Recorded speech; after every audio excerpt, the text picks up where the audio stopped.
In this episode, I'm going to show you how to erect the Howling Moon rooftop tent. This is an earlier style rooftop tent of the Howling Moon range. And then we're also going to pull out the Safari Awning and install that.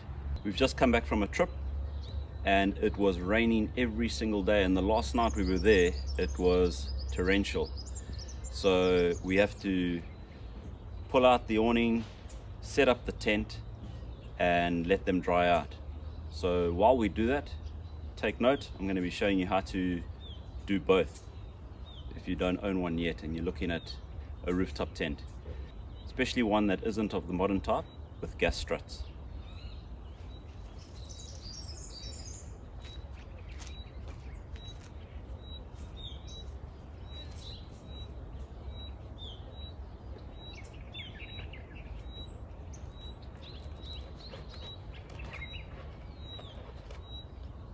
This is a modification that I did, just a simple piece of rope tied onto the end of the zipper, just to help you unzip the cover when opening up the tent.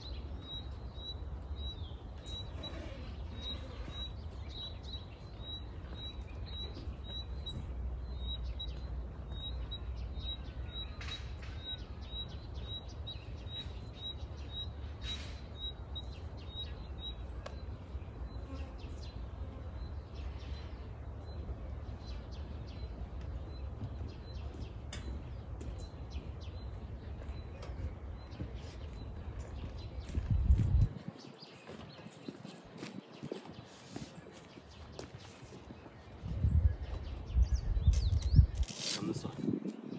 Rick, come this side.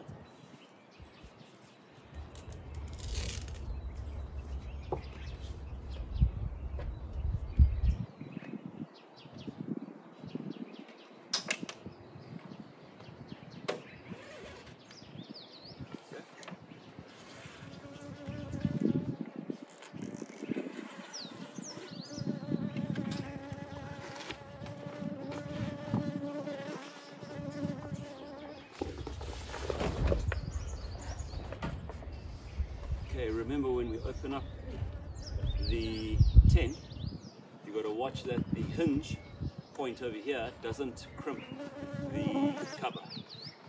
Okay.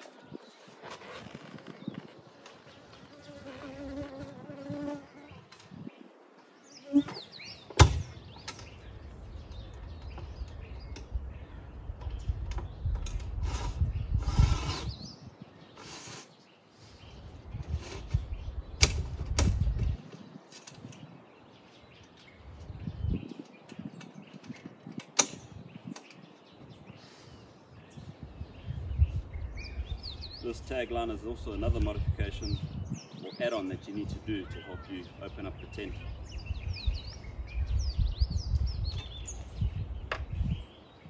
Okay, ready? Remember, just to grab the bottom of the ladder. Oh, one more thing, let me undo these straps.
these fit through the eyelets, and then there's a aluminium extrusion, basically just a pipe that fits into, and then this goes on there.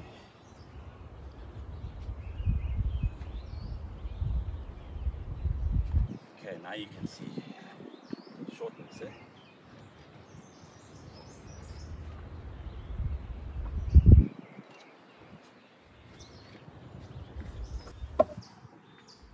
This is the eyelet that these tensioned poles or rods go through, and on the inside of that eyelet there's this pipe extrusion that the rod fits in, and that's what holds it in place under tension.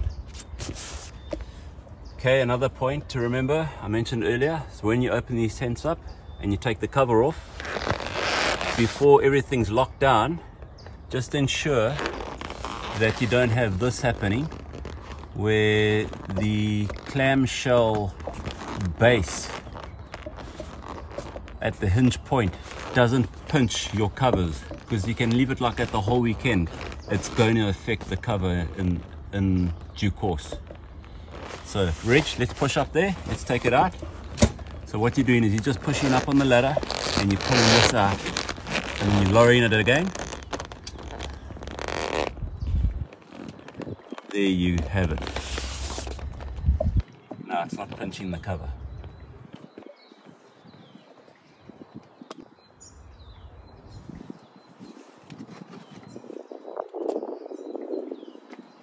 Okay, so when the tent's open, you've got this flap that's on the inside. Basically this prevents water getting in over here, and there's a double waterproof measure here that they've thought of.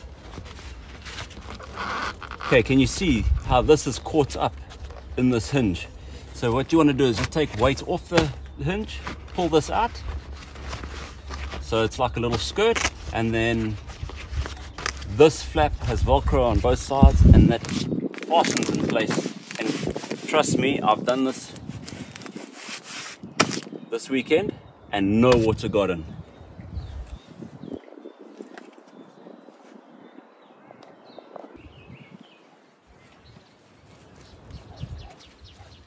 It's always handy to have some sort of stool.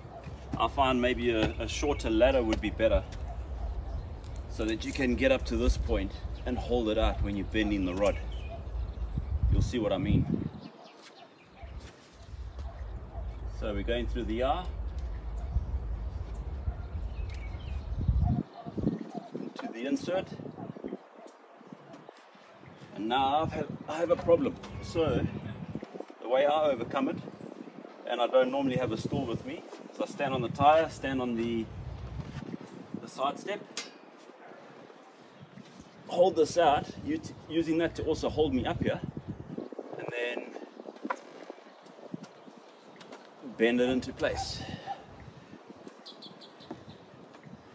But it also depends on your flexibility.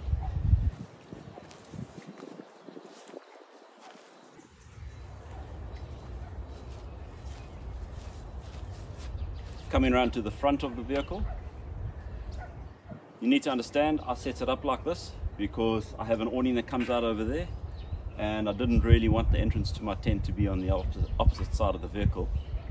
So I set it up facing this way, which is not the standard procedure. But I've got some modifications that I'm doing that assists me with the length of the ladder and the extension of it, because this overhang normally has nothing to worry about underneath.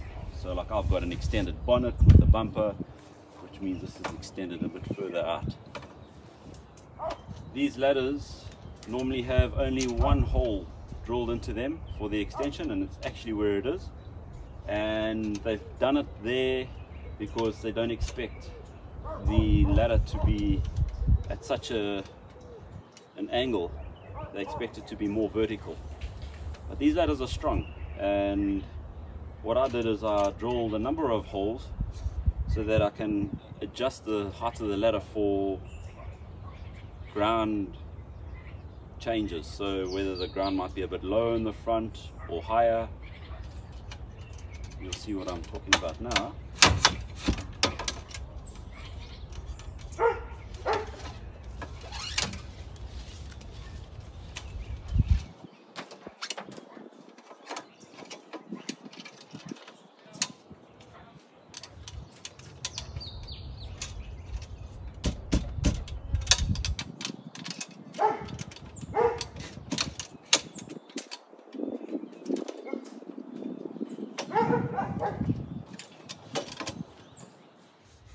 One more. Whoops. So this is the danger. The ladder falls out. So we put it back in.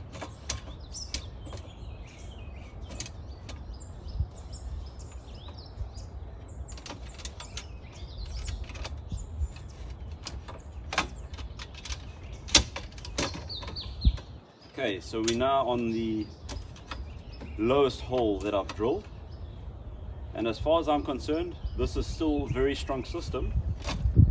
I'm on the ground and the top part of the ladder is actually resting on the bull bar, so there's no chance of this getting weak and breaking. Okay, especially underweight.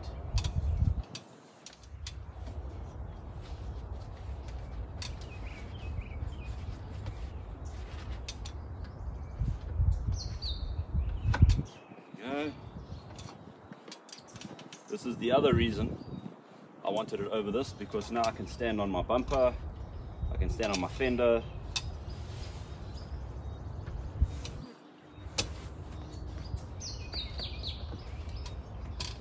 Okay, Reg, another one.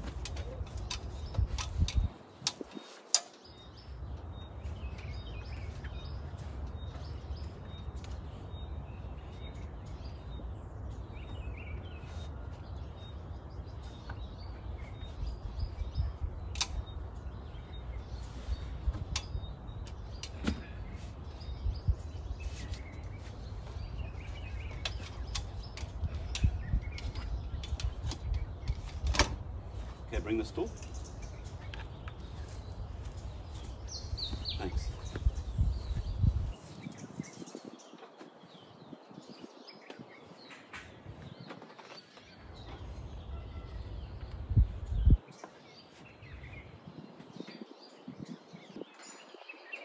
Okay, so the last thing to do is to take the elastic loop that's on the fly sheet and hook it underneath the base of the tent, and that keeps that in place. We've got this one over here, closer view.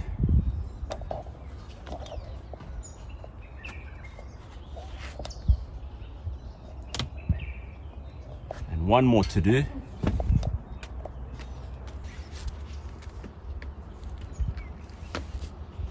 And that's it.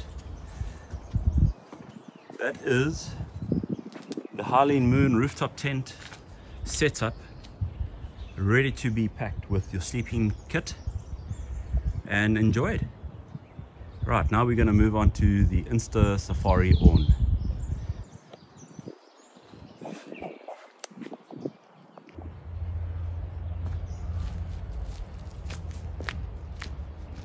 Okay.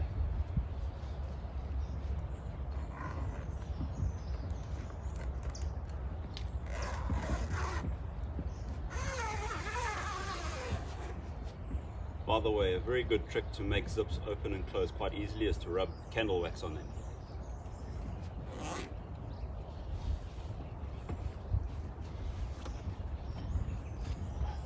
Okay, so undo that one. Take the top piece from underneath. That's it. Okay, then the middle piece is going to hold it in place. Always remember, when you unrolling this, always do the two outer Velcro straps and then do the center one, and when you're rolling it up, do the center one first and then do the two outer. It just makes it a lot easier to handle. Okay, I've got it. Okay, while we're here, there's two side flaps that give you a little bit more weather protection. So you can either leave them up or you can undo them. So I'm going to undo them because this awning got wet over the weekend.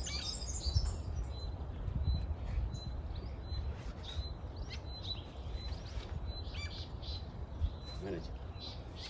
Okay, I've got it.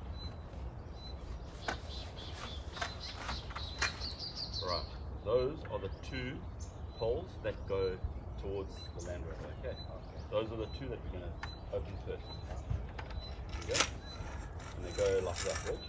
They go up. Close it a little bit. Now you see the black loop at the top? That's right. It goes into there. Okay, now open it full into that. That's it. Now twist the pole. Twist it and it locks. Is it locked? Yeah, it's like that. Right, now come and do this pole. This one here.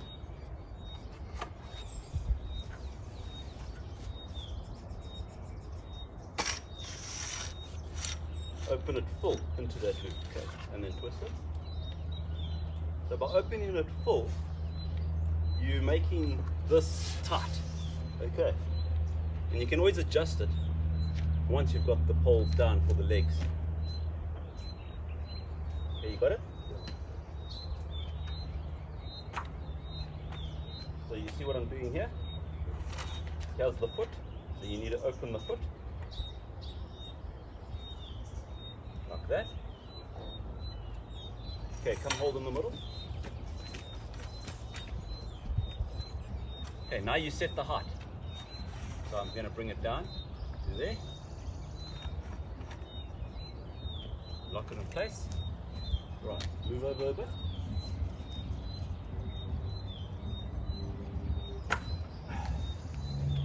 So we're opening the foot here. So it's got something to rest on. Like that. Lower it and set the height to equal that. There we go. Now you can let go. And there it is.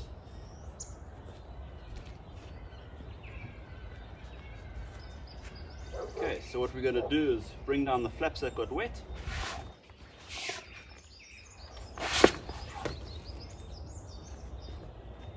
Do the other side, Rich.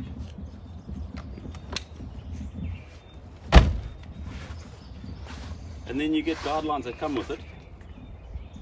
I've taken them completely off, but they don't come like that.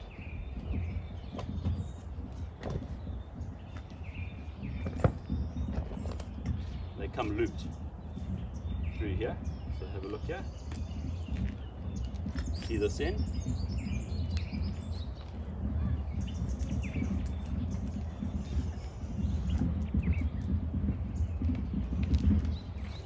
And then you can put a peg in the ground and keep it open.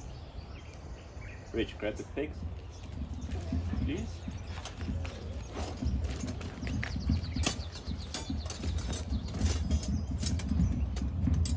That's it. Okay, so the peg goes in the ground like this, so that that is level with the ground. Okay.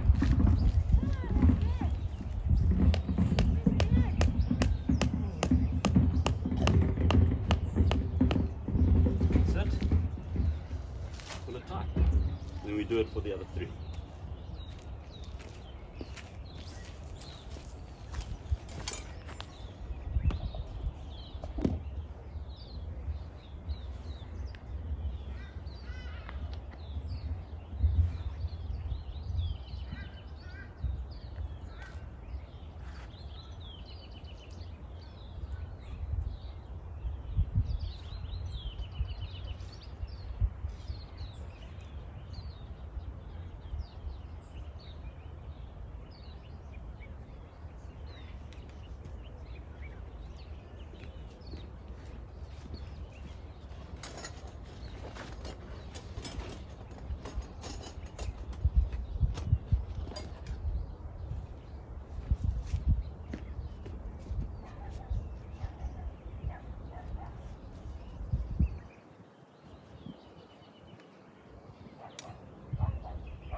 Okay, there we have it. The safari awning is erected. Nice and level. And basically what we've done is utilize 2 of the guard ropes on the front with pegs in the ground, and we've taken the guard rope at the back and tied it around the access ladder to the top of the roof rack, just so that it doesn't get in the way with our movement to the back of the Land Rover, into the back of the Land Rover. And on the front, all I did was utilize the same rope I used to open up the rooftop tent. I just did a basic figure of 8 knot here at this point, threaded the rope through the awning on the corner and brought it down to this point here, just to keep it open like that. Okay, the poles also come with 2 holes in each foot, and that would be to slot 2 pegs through those holes. We did do that on the weekend. It was very windy, and you can take it from me that the awning didn't move. The only thing that happened was it rained so much that the water started to pool on the awning, and I suggest that you close your awning up when you go to sleep at night, because I ended up draining the roof, draining the awning of about 50 liters of water that had collected at this point. No damage to the awning, lucky, but yeah, you just do not want to wake up with that shock and that surprise. If you enjoy watching these videos, please follow Willa the Tank on Ceres Ranch, The Landy Diaries, and like and subscribe.